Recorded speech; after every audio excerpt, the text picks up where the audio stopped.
ನೀವು ನೋಡ್ತಾ ಇದ್ದೀರಾ ಸುವರ್ಣ ನ್ಯೂಸ್ 24/7. ನಾನು ಗುರುಪ್ರಸಾದ್. ಈಗ ಹೆಡ್ಲೈನ್ಸ್. ಶಾಸಕರ ಕಾರ್ ಗುದ್ದಿ ಪಾದಚಾರಿ ಸಾವು, ರಕ್ತಸಿಕ್ತನಾಗಿ ಬಿದ್ದವನ ಸ್ಥಿತಿ ಕೇಳದ ಸುರೇಶ್ ಗೌಡ್ರು. ಜೀವ ಹೋದ್ಮೇಲೆ ಜನನಾಯಕನ ಬಾಯಲ್ಲಿ ಅನುಕಂಪದ ಮಾತು.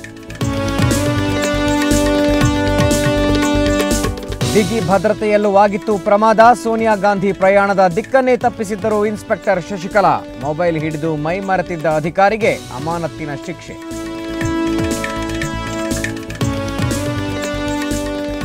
ಸಂಕಷ್ಟದಿಂದ ಪಾರು ಮಾಡಮ್ಮ ಮೂಕಾಂಬಿಕೆ. ಕೊಲ್ಲೂರಿನಲ್ಲಿ ಮಲ್ಯಾರಿಂದ ಸುದರ್ಶನ ಹೋಮ, ವಿಶೇಷ ಪೂಜೆ. ಗೋಶಾಲೆಗೆ ದೇಣಿಗೆ ನೀಡುವ ಹರಕೆ.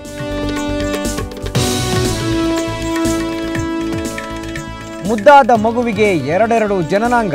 ಹೆಣ್ಣು ಗಂಡು ತಿಳಿಯದೆ ಕಂಗಾಲಾಗಿದೆ ಕುಟುಂಬ. ಬಡ ಮಗುವಿನ ಚಿಕಿತ್ಸೆಗೆ ಬೇಕಿದೆ ಸಹಾಯ ಹಸ್ತ. ನ್ಯಾಷನಲ್ ಚಾಂಪಿಯನ್ಶಿಪ್ನ ಮೊದಲ ಸುತ್ತಿನ ಅಬ್ಬರ. ರಾಜಧಾನಿಯಲ್ಲಿ ಧೂಳೆಬ್ಬಿಸಿದ ವೇಗದ ಕಾರುಗಳ ಕಲರವ. ಬ್ರೂಮ್ ಬ್ರೂಮ್ ಸದ್ದಿಗೆ ಹುಚ್ಚೆದ್ದು ಕುಣಿದ ಜನತೆ. ಜನನಾಯಕನಾದವನು ಜನರ ಕಷ್ಟಕ್ಕೆ ಆಗಬೇಕಾದದ್ದು ಆತನ ಆದ್ಯ ಕರ್ತವ್ಯ. ಆದರೆ ತುಮಕೂರಿನ ಗ್ರಾಮಾಂತರ ಶಾಸಕ ಸುರೇಶ್ ಗೌಡ್ರು ಮಾತ್ರ ಇದಕ್ಕೆ ತದ್ವಿರುದ್ಧ. ಶಾಸಕರು ಪ್ರಯಾಣಿಸ್ತಾ ಇದ್ದ ಕಾರು ಪಾದಚಾರಿಯನ್ನ ಗುದ್ದಿ ಪಾದಚಾರಿ ರಕ್ತಸಿಕ್ತನಾಗಿ ಬಿದ್ದಿದ್ರು ಕೂಡ ಶಾಸಕರು ಅಲ್ಲಿಂದ ಪರಾರಿಯಾದರು. ಪಾದಚಾರಿ ಸತ್ತ ಮೇಲೆ ಅನುಕಂಪದ ಮಾತುಗಳನ್ನಾಡ್ತಾ ಇದ್ದಾರೆ ಶಾಸಕ ಸುರೇಶ್ ಗೌಡ.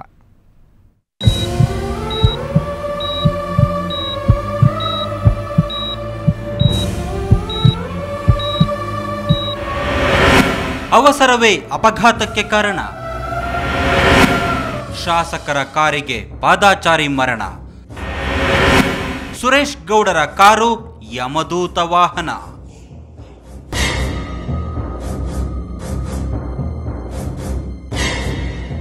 ಹೌದು, ಶಾಸಕ ಸುರೇಶ್ ಗೌಡರ ಕಾರು ಡಿಕ್ಕಿ ಹೊಡೆದು ತಿಮ್ಮ ಹನುಮಯ್ಯ ಎಂಬುವರು ಮೃತಪಟ್ಟಿದ್ದಾರೆ.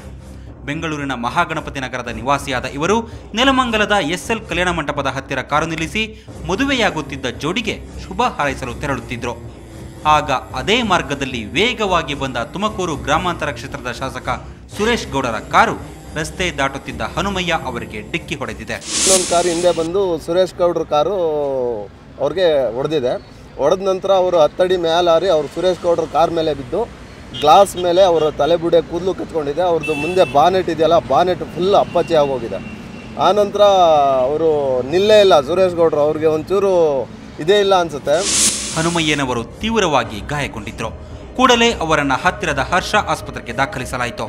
ಆದರೆ ಪರಿಸ್ಥಿತಿ ಗಂಭೀರವಾಗಿದ್ದರಿಂದ ವೈದ್ಯರ ಸೂಚನೆಯಂತೆ ಬೆಂಗಳೂರಿನ ಕೊಲಂಬಿಯಾ ಏಷ್ಯಾ ಆಸ್ಪತ್ರೆಗೆ ರವಾನಿಸಲಾಯಿತು. ಚಿಕಿತ್ಸೆ ಫಲಕಾರಿಯಾಗದೆ ಅಲ್ಲಿ ತಿಮ್ಮ ಹನುಮಯ್ಯ ಸಾವನ್ನಪ್ಪಿದ್ರು. ಇಷ್ಟೆಲ್ಲ ಎಡವಟ್ಟಾಗಿದ್ರು ಶಾಸಕ ಸುರೇಶ್ ಗೌಡ ತಮ್ಮ ಕಾರಿನಿಂದಿಳಿದು ಹಿಂದಿನಿಂದ ಬರುತ್ತಿದ್ದ ಮತ್ತೊಂದು ಕಾರಿನಲ್ಲಿ ತೆರಳಿಬಿಟ್ಟಿದ್ರು. ಅವರ ವರ್ತನೆಗೆ ಜನರೆಲ್ಲ ಕಿಡಿಕಾರಿದ್ರು. ಅಟ್ಲೀಸ್ಟ್ ಗಾಯಾಳನ್ನ ನೋಡಿ ಒಂದು ಆಸ್ಪತ್ರೆ ಸೇರಿಸೋದೇ ಆಗಲಿ ಮಾಡೋದೇ ಆಗಲಿ ಏನೂ ಪ್ರಯತ್ನ ಮಾಡಲಿಲ್ಲ. ತಕ್ಷಣ ಹೋಗಿದ್ದು ದೊಡ್ಡ ಅಪರಾಧ. ಕನಿಷ್ಠ ಸೌಜನ್ಯವಾಗಲಿ ಮಾನವೀಯತೆಯಾಗಲಿ ಇದ್ದವರು ಹೀಗೆ ಮಾಡಲ್ಲ ಬಿಡಿ.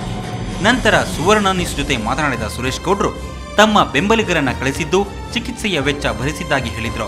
ಆದರೆ ಮೃತ ತಿಮ್ಮ ಹನುಮಯ್ಯನವರ ಸಿಬ್ಬಂದಿ ತಾವೇ ಬಿಲ್ ಪಾವತಿಸಿದ್ದಾಗಿ ಸ್ಪಷ್ಟಪಡಿಸಿದ್ದಾರೆ. ನಾವೆಲ್ಲ ಓಡೋದು ಅಲ್ಲಿಗೆ ಹೋಗಿ ಅಡ್ಮಿಟ್ ಮಾಡಿ ಎಲ್ಲ ಇದು ಮಾಡಿದ ಫಸ್ಟ್ ಏಡ್ ಮಾಡಿ ಸರ್. ಇಲ್ಲ ಯಾವ ಎಲ್ಲೂ ಮಾಡಿಲ್ಲ, ಅಲ್ಲಿ ಬಂದೇ ಇಲ್ಲ, ಸ್ಪಾಟ್ಗೆ ಬಂದಿಲ್ಲ ಅವರು. ಸುರೇಶ್ ಗೌಡ ಅವರು ಸ್ಪಾಟಿಗೆ ಬಂದಿಲ್ಲ. ಅಷ್ಟಕ್ಕೂ ಇದು ಕೇವಲ ದುಡ್ಡಿನ ವಿಷಯವಲ್ಲ, ಒಂದು ಜೀವದ ವಿಷಯ. HMT ವಾಚ್ ಕಂಪನಿಯಿಂದ ಇತ್ತೀಚೆಗಷ್ಟೇ VRS ಪಡೆದಿದ್ದ ತಿಮ್ಮ ಹನುಮಯ್ಯನವರು ಭಾರದ ಲೋಕಕ್ಕೆ ಹೋಗಿಬಿಟ್ರು. ತುಮಕೂರಿನಲ್ಲಿ ಈ ಬಗ್ಗೆ ಮಾತನಾಡಿದ ಸುರೇಶ್ ಗೌಡ್ರು ಮೃತರ ಬಗ್ಗೆ ಅನುಕಂಪ ಸೂಚಿಸಿದ್ರು.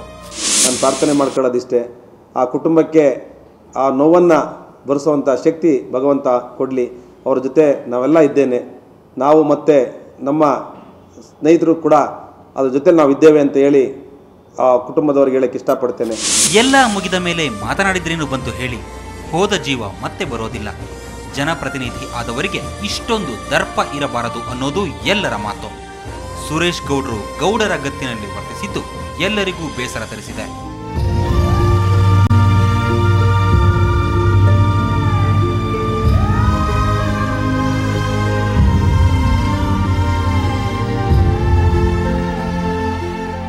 ಸುವರ್ಣ ನ್ಯೂಸ್ 24/7 ಬೆಂಗಳೂರು ಮತ್ತು ತುಮಕೂರು. ಕಾಂಗ್ರೆಸ್ ಅಧ್ಯಕ್ಷೆ ಸೋನಿಯಾ ಗಾಂಧಿ ಬೆಂಗಳೂರು ಭೇಟಿ ಸಂದರ್ಭದಲ್ಲಿ ಸಂಚಾರ ಮಾರ್ಗ ಉಲ್ಲಂಘನೆ ನಡೆದಿತ್ತು. ಫೋನ್ನಲ್ಲಿ ಮಾತನಾಡ್ತಾ ಸೋನಿಯಾ ಸೆಕ್ಯೂರಿಟಿಯನ್ನೇ ಮರೆತಿದ್ದ ಟ್ರಾಫಿಕ್ ಇನ್ಸ್ಪೆಕ್ಟರ್ ಶಶಿಕಲಾರನ್ನ ಸಸ್ಪೆಂಡ್ ಮಾಡಲಾಗಿದೆ.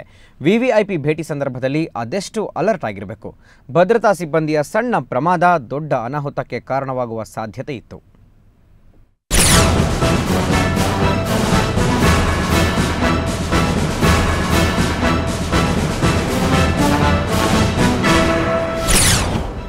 ಇದು ಕಾಂಗ್ರೆಸ್ ಅಧ್ಯಕ್ಷೆ ಸೋನಿಯಾ ಗಾಂಧಿಯವರ ಬೆಂಗಾವಲು ಪಡೆ. ಭಯೋತ್ಪಾದಕರಿಂದ ಜೀವ ಬೆದರಿಕೆ ಹಿನ್ನೆಲೆಯಲ್ಲಿ ದೇಶದಲ್ಲೇ ಅತಿ ಗರಿಷ್ಠ ಭದ್ರತೆಯನ್ನ ಸೋನಿಯಾ ಗಾಂಧಿ ಅವರಿಗೆ ನೀಡಲಾಗಿದೆ. ಸೋನಿಯಾ ಗಾಂಧಿ ಶನಿವಾರ ಬೆಂಗಳೂರಲ್ಲಿ ಇದ್ದಾಗ ಭದ್ರತೆಯ ಟೀಮ್ನಲ್ಲಿದ್ದ ಮಲ್ಲೇಶ್ವರಂ ಟ್ರಾಫಿಕ್ ಇನ್ಸ್ಪೆಕ್ಟರ್ ಶಶಿಕಲಾ ಕರ್ತವ್ಯ ಲೋಪ ಎಸಗಿದ್ದಾರೆ.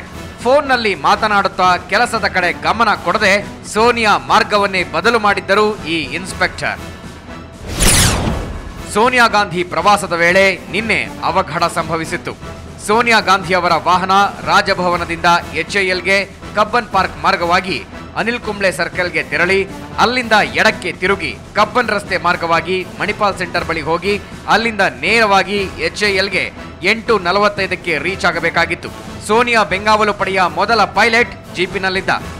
ಟ್ರಾಫಿಕ್ ಇನ್ಸ್ಪೆಕ್ಟರ್ ಶಶಿಕಲಾ ಫೋನ್ನಲ್ಲಿ ಮಾತನಾಡ್ತಾ ಮಾರ್ಗವನ್ನೇ ಬದಲಾಯಿಸಿಬಿಟ್ಟರು. ಅನಿಲ್ ಕುಂಬ್ಳೆ ಸರ್ಕಲ್ ಹಾದು ಕಬ್ಬನ್ ರಸ್ತೆ ಮಾರ್ಗವಾಗಿ ಹೋಗುವ ಬದಲು ಕಾವೇರಿ ಎಂಪೋರಿಯಂ ಬಳಿ ಎಡಗಡೆ ತಿರುಗಿಬಿಟ್ಟಿತು. ಸೋನಿಯಾ ಗಾಂಧಿ ಪ್ರವಾಸದ ಹಿನ್ನೆಲೆ ಒಂದು ವಾರದ ಹಿಂದೆಯೇ ಸೆಕ್ಯೂರಿಟಿ ಹಾಗೂ ಭದ್ರತೆಯ ಬಗ್ಗೆ ವರದಿಯನ್ನ ಕಳುಹಿಸಿಕೊಡಲಾಗಿತ್ತು. ಅದರಂತೆ ಬೆಂಗಳೂರಿನಲ್ಲಿ ಎಲ್ಲಾ ಬಂದೋಬಸ್ತ್ಗಳನ್ನು ಮಾಡಿಕೊಳ್ಳಲಾಗಿತ್ತು. ಆದರೂ ಈ ಅವಘಡ ಸಂಭವಿಸಿತು. ಸೋನಿಯಾ ಸೆಕ್ಯೂರಿಟಿ ಅತಿ ಗರಿಷ್ಠ ಪ್ರಮಾಣದಲ್ಲಿದ್ದರೂ ಪ್ರಮಾದ ಆಗಿತ್ತು. ಸೋನಿಯಾ ಗಾಂಧಿ ಅವರ ಪ್ರವಾಸದ ಹಿನ್ನೆಲೆ ರಾಜಭವನದಿಂದ HIL ತನಕ ಬಿಗಿ ಬಂದೋಬಸ್ತ್ ಕಲ್ಪಿಸಲಾಗಿತ್ತು. ವಿವಿಐಪಿ ಡಿಸಿಪಿ ನೇತೃತ್ವದಲ್ಲಿ ಬಂದೋಬಸ್ತ್ ಆಗಿತ್ತು. ರಾಜಭವನದಿಂದ HIL ಮಾರ್ಗವು ಝೀರೋ ಟ್ರಾಫಿಕ್ ಇರುತ್ತೆ. ಸೋನಿಯಾ ಗಾಂಧಿ ಅವರು ರಾಜಭವನದಿಂದ ತೆರಳುವ 5 ನಿಮಿಷಕ್ಕೂ ಮುನ್ನ ವಾರ್ನಿಂಗ್ ಗಾಡಿ ಹೋಗುತ್ತದೆ. ಅದು ನೀಡಿದ ಮಾರ್ಗದರ್ಶನದಂತೆ ಪೈಲಟ್ ಗಾಡಿ ಚಲಿಸಬೇಕು. ಟೈಲ್ ಎಂಡ್ನಲ್ಲಿ ಆಂಬ್ಯುಲೆನ್ಸ್ ಕೂಡ ಇರುತ್ತೆ.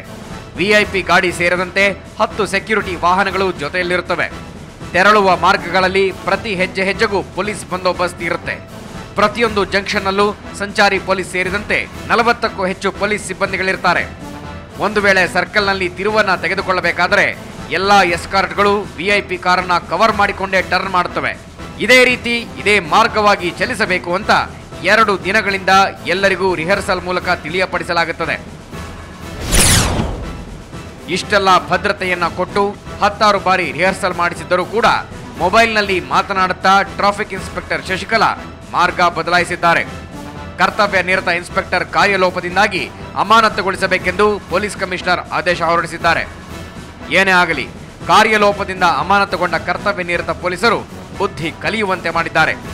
ನಾಗೇಂದ್ರ ಬಾಬು, ಕ್ರೈಮ್ ಬ್ಯೂರೋ, ಸುವರ್ಣ ನ್ಯೂಸ್ 24/7, ಬೆಂಗಳೂರು. ಸೋನಿಯಾ ಗಾಂಧಿ ರಾಜ್ಯಕ್ಕೆ ಬಂದು ಹೋಗಿದ್ದು ರಾಜಕೀಯ ಲಾಭಕ್ಕೆ ಹೊರತು ಜನರ ಸಮಸ್ಯೆ ನೀಗಿಸುವುದಕ್ಕಲ್ಲ ಅಂತ ಬಿಜೆಪಿ ನಾಯಕ ಅನಂತಕುಮಾರ್ ಕಿಡಿಕಾರಿದ್ದಾರೆ. ಹುಬ್ಬಳ್ಳಿಯಲ್ಲಿ ಮಾತನಾಡಿದ ಅನಂತಕುಮಾರ್, ಆರಂಭದಿಂದಾನೂ ಕೇಂದ್ರ ಸರ್ಕಾರ ಮಲತಾಯಿ ಧೋರಣೆಯನ್ನು ಅನುಸರಿಸ್ತಾ ಇದೆ. ಬರಗಾಲ ಪರಿಸ್ಥಿತಿಯಲ್ಲೂ ಕೂಡ ರಾಜ್ಯ ಸರ್ಕಾರ ಸಲ್ಲಿಸಿದ್ದ ಬೇಡಿಕೆಯನ್ನು ಈಡೇರಿಸಿಲ್ಲ. ಬರಗಾಲದಿಂದ ತತ್ತರಿಸಿ ಹೋಗಿರೋ ರಾಜ್ಯದ ಜನತೆಗೆ ವಿಶೇಷ ಪ್ಯಾಕೇಜನ್ನು ನೀಡೋದನ್ನು ಬಿಟ್ಟು ರಾಜಕೀಯ ದುರುದ್ದೇಶ ಇಟ್ಕೊಂಡು ಜನರ ಕಣ್ಣೊರೆಸುವ ತಂತ್ರಕ್ಕೆ ಸೋನಿಯಾ ಬಂದಿದ್ದಾರೆ ಅಂತ ಅನಂತಕುಮಾರ್ ಕಿಡಿಕಾರಿದರು.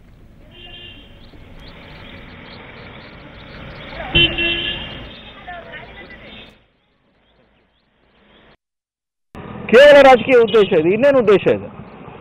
ಯಾಕೆಂತಂದರೆ ಅವ್ರಿಗೆ ಜನರ ಸಂಕಷ್ಟದ ಬಗ್ಗೆ ಕಳಕಳಿ ಇದ್ದಿದ್ರೆ ಅವರು ಸ್ಪಷ್ಟವಾಗಿ ನಿನ್ನೆ ಪತ್ರಿಕಾಗೋಷ್ಠಿಯಲ್ಲಿ ಹೇಳ್ತಾ ಇದ್ರು, ನಾನು ಪ್ರಧಾನಿ ಮನಮೋಹನ್ ಸಿಂಗ್ ಅವ್ರ ಜೊತೆನಲ್ಲಿ ಮಾತನಾಡಿದ್ದೇನೆ, ಯಾವ ರೀತಿ ವಿದರ್ಭಕ್ಕೆ ಪ್ಯಾಕೇಜ್ ಕೊಟ್ಟಿದ್ದೀವಿ ಹಾಗೆ ನಾವು ಉತ್ತರ ಕರ್ನಾಟಕಕ್ಕೆ ಪ್ಯಾಕೇಜ್ ಕೊಡ್ತೀವಿ ಅಂತ. ಯಾಕೆ ಹೇಳಿಲ್ಲ? ಏನೂ ಕೊಟ್ಟೇ ಇಲ್ಲ. ಒಂದು ಬಿಡಿಗಾಸನ್ನು ಕೂಡ ವಿಶೇಷವಾಗಿ ಕೊಟ್ಟಿಲ್ಲ. ಮಲತಾಯಿ ಧೋರಣೆಯನ್ನು ಮಾಡಬೇಡಿ. ಶ್ರೀಮತಿ ಸೋನಿಯಾ ಗಾಂಧಿ ಅವರು ಮತ್ತು ಕಾಂಗ್ರೆಸ್ ಸರ್ಕಾರ ಈ ಒಂದು ಅಹಂಕಾರವನ್ನು ಬಿಡಬೇಕು. ಏನು ಅಂತಂದರೆ, ಯಾವುದೇ ಯೋಜನೆ ಕೇಂದ್ರದ್ದಾಗಲಿ ರಾಜ್ಯದ್ದಾಗಲಿ ಅದು ಪಿತ್ರಾರ್ಜಿತ ಹಣದಿಂದ ಅಲ್ಲ. ಮುಖ್ಯಮಂತ್ರಿಗಳ ಪರಮಾಧಿಕಾರ.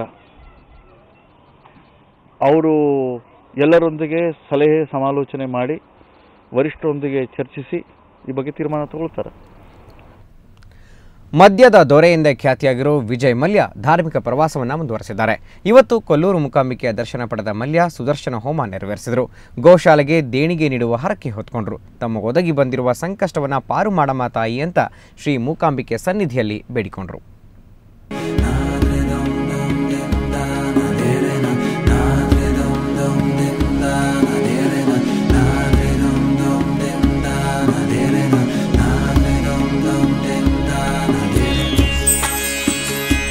ಕೊಲ್ಲೂರು ಮೂಕಾಂಬಿಕೆ ಸನ್ನಿಧಿಯಲ್ಲಿ ಮಲ್ಯ ತಮ್ಮ ಧಾರ್ಮಿಕ ಪ್ರವಾಸ ಮುಂದುವರಿಸಿರುವ ವಿಜಯ್ ಮಲ್ಯ ಇಂದು ಕೊಲ್ಲೂರಿನ ಮೂಕಾಂಬಿಕೆ ಸನ್ನಿಧಿಗೆ ಭೇಟಿ ನೀಡಿದರು. ಮೂಕಾಂಬಿಕೆಯ ದರ್ಶನ ಪಡೆದ ವಿಜಯ್ ಮಲ್ಯ ವಿಶೇಷ ಪೂಜೆ ಸಲ್ಲಿಸಿದರು. ತಮ್ಮ ಆಪ್ತ ಸಹಾಯಕರೊಂದಿಗೆ ಕ್ಷೇತ್ರಕ್ಕೆ ಆಗಮಿಸಿದ್ದ ಅವರು ದೇವಾಲಯದಲ್ಲಿ ಸುದರ್ಶನ ಹೋಮ ಹಾಗೂ ಮಹಿಳೆಯರಿಗೆ ಬಾಗಿನಿ ನೀಡುವ ಸುಹಾಸಿನಿ ಕಾರ್ಯಕ್ರಮ ನೆರವೇರಿಸಿದರು. ಇದೇ ವೇಳೆ ದೇವಳದ ಗೋಶಾಲೆಗೆ ಡೊನೇಷನ್ ನೀಡುವುದಾಗಿ ಮಲ್ಯ ಹರಕೆ ಹೊತ್ತುಕೊಂಡರು. ಸಂಕಟ ಬಂದಾಗ ವೆಂಕಟರಮಣ, ಈ ಮಾತು ಅಕ್ಷರಶಃ ಸತ್ಯ. ಮದ್ಯದ ದೊರೆ ಎಂದೇ ಖ್ಯಾತಿಯಾಗಿರುವ ವಿಜಯ್ ಮಲ್ಯ ಕಿಂಗ್ಫಿಷರ್ ಏರ್ಲೈನ್ಸ್ನ ಆರ್ಥಿಕ ಸಂಕಷ್ಟದಿಂದ ಜರ್ಜರಿತರಾಗಿದ್ದಾರೆ. ಇತ್ತೀಚೆಗೆ ಮುಂಬೈನಲ್ಲಿ ಅಷ್ಟಮಂಗಲ ಪ್ರಶ್ನೆ ಹಾಕಿಸಿದ ಮಲ್ಯ ಅಲ್ಲಿ ಸೂಚಿಸಿದಂತೆ ಕಳೆದ ಬಾರಿ ಮಂಗಳೂರಿನಲ್ಲಿ ಧಾರ್ಮಿಕ ಯಾತ್ರೆ ನಡೆಸಿದರು. ಕುಕ್ಕೆ ಶ್ರೀ ಸುಬ್ರಹ್ಮಣ್ಯದಲ್ಲಿ ಆಶ್ಲೇಷ ಪೂಜೆ ನೆರವೇರಿಸಿದ್ದ ಮಲ್ಯ ಅಲ್ಲಿಂದ ನೇರವಾಗಿ ಹುಟ್ಟೂರು ಬಂಟ್ವಾಳದ ತಿರುಮಲ ಶ್ರೀ ವೆಂಕಟರಮಣ ದೇವಸ್ಥಾನಕ್ಕೆ ಭೇಟಿ ನೀಡಿದರು. ಇದೇ ವೇಳೆ ಬಂಟ್ವಾಳದ ಕುಟುಂಬದ ದೇಗುಲದಲ್ಲಿ ವಿಶೇಷ ಪೂಜೆಯಲ್ಲಿ ಭಾಗಿಯಾದ ವಿಜಯ್ ಮಲ್ಯ ದೇವರ ಪಲ್ಲಕ್ಕಿ ಹೊರುವ ಮೂಲಕ ದೇವರ ಸೇವೆಯಲ್ಲಿ ಭಾಗಿಯಾಗಿದ್ದರು. ಕುಟುಂಬದ ಮನೆಯ ನಾಗನಿಗೆ ವಿಶೇಷ ಸೇವೆ ಸಲ್ಲಿಸುವ ಸಂಕಲ್ಪ ಮಾಡಿದರು. ಪ್ರತಿ ತಿಂಗಳು ಪಂಚಮಿಯ ದಿನ ನಾಗಪೂಜೆ, ಬ್ರಹ್ಮ ರಥೋತ್ಸವದ ಸಂದರ್ಭದಲ್ಲಿ ಕುಟುಂಬದ ಸದಸ್ಯರಿಂದ ವಿಶೇಷ ಪೂಜೆ ಮಾಡುವ ಹರಕೆಯನ್ನೂ ಹೊತ್ತಿದ್ರು. ಶಶಿಧರ ಮಾಸ್ತಿಬೈಲು, ಸುವರ್ಣ ನ್ಯೂಸ್ 24/7 ಉಡುಪಿ. ಬ್ರೇಕ್ ನಂತರ ಸುವರ್ಣ ನ್ಯೂಸ್ ಮತ್ತೆ ಮುಂದುವರಿಯುತ್ತೆ.